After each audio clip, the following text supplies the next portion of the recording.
बिस्मिल्लाहिर्रहमानिर्रहीम। ब्रॉनफेन brainer ecological theory. Ecological कहा जाता है माहौलियाती, कि बच्चे की डेवलपमेंट माहौल के लिए किस तरह से होती है।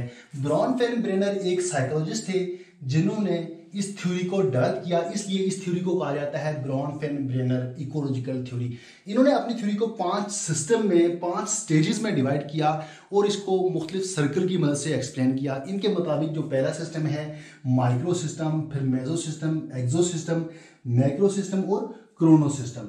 इनको हम वन बाय वन डिस्कस करेंगे। सबसे पहले देखेंगे कि ब्रॉनफेन ब्रेनर की डायग्राम क्या है। ब्रॉनफेन ब्रेनर ने अपने इन 5 सिस्टम को सर्कल में एक्सप्लेन किया है। फर्ज करते हैं कि हमारे पास ये एक बच्चा है, ये चाइल्ड है, इसके गिर्द एक सिस्टम है जिसको माइक्रो सिस्टम का नाम दिया गया है। फिर इसी तरह इसके बाहर एक और सिस्टम है जिसको नाम दिया गया है मेजो सिस्टम। फिर इसी तरह तीसरा सिस्टम है जिसको एक्सो सिस्टम का नाम दिया गया है और उसके बाहर चौथा सिस्टम है जिसको मैक्रो सिस्टम का नाम दिया गया है और लास्ट पे 5वां सिस्टम है जिसको क्रोनो सिस्टम का नाम दिया गया है। सबसे पहले है माइक्रो सिस्टम। माइक्रो नाम से ही जाहिर है छोटा सिस्टम। ये सबसे छोटा सिस्टम होता है और सबसे इंपॉर्टेंट होता है।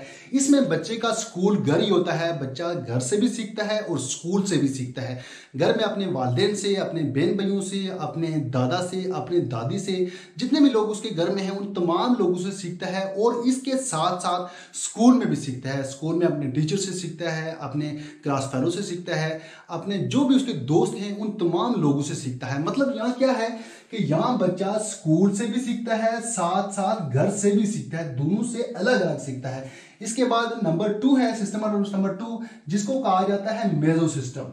मेजो का मतलब है दरमियानी। यहां भी बच्चे की लर्निंग स्कूल और घर की वजह से होती है और ऊपर भी ऐसा ही था कि बच्चे की लर्निंग स्कूल से भी हो रही है और होम से भी हो रही है।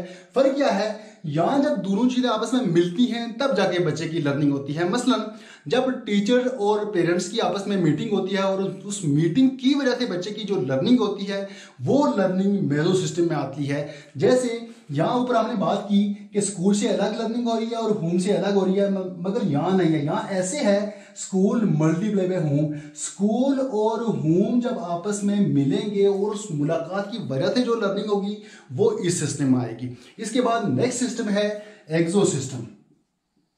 एक्सो सिस्टम यानी बाहर वाला सिस्टम। बच्चे की डेवलपमेंट बाहर के इन्वायरमेंट से कैसे इफेक्ट होती है।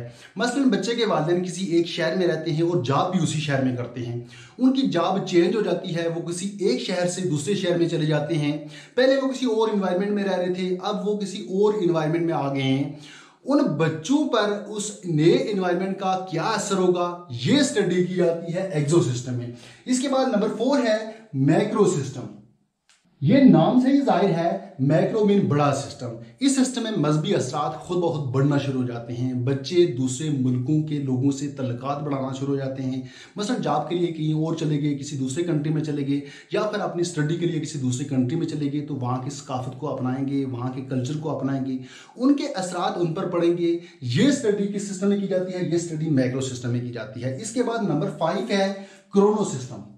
ये 5वां सिस्टम है क्रोनो सिस्टम। क्रोनो सिस्टम मतलब वक्त के साथ तब्दीली। बच्चे में वक्त के साथ जो तब्दीलियां आती हैं वो तब्दीलियां इस सिस्टम में डिस्कस की जाती हैं। उन चीज़ों की स्टडी इस सिस्टम की जाती है।